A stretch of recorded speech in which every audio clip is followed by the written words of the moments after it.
L'IA en classe, tout le monde en parle. Ça fascine et en même temps ça inquiète. Mais pendant que beaucoup débattent, une école, elle, a décidé d'agir. Aujourd'hui, on va décortiquer ensemble leur projet pilote, une initiative qui, franchement, change la donne. Alors, menace ou opportunité?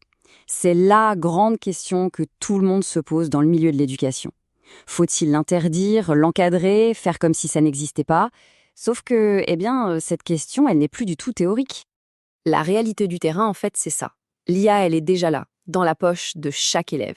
Et le vrai souci, c'est que son utilisation est souvent, disons, anarchique. On s'en sert pour aller plus vite, parfois pour tricher, mais soyons honnêtes, rarement pour ce que ça devrait être. Un vrai outil pour apprendre.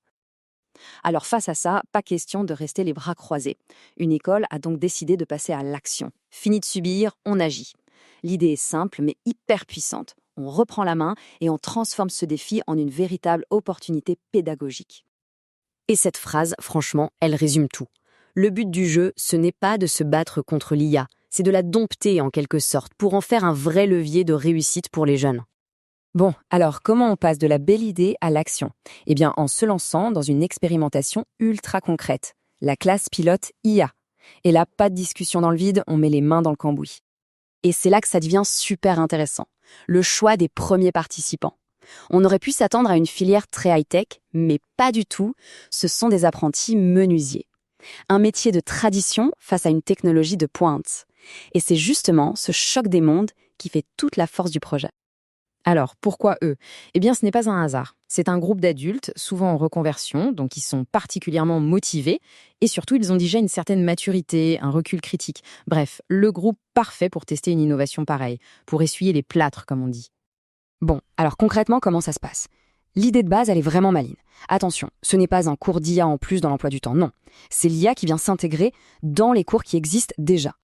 En fait, l'astuce, c'est de ne pas tout chambouler. On suit le programme normal, mais de temps en temps, hop, on insère un petit module IA qui dure 1 heure ou 2.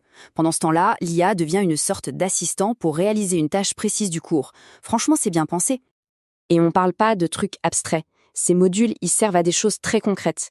Aider à rédiger un rapport technique, à analyser un plan, ou même à simuler un entretien d'embauche. Bref, on est loin du gadget, on est vraiment dans l'outil de travail.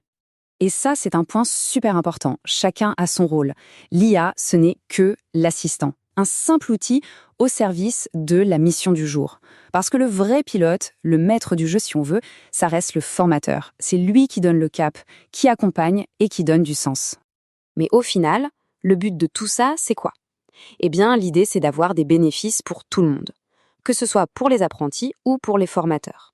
C'est une approche vraiment gagnant-gagnant.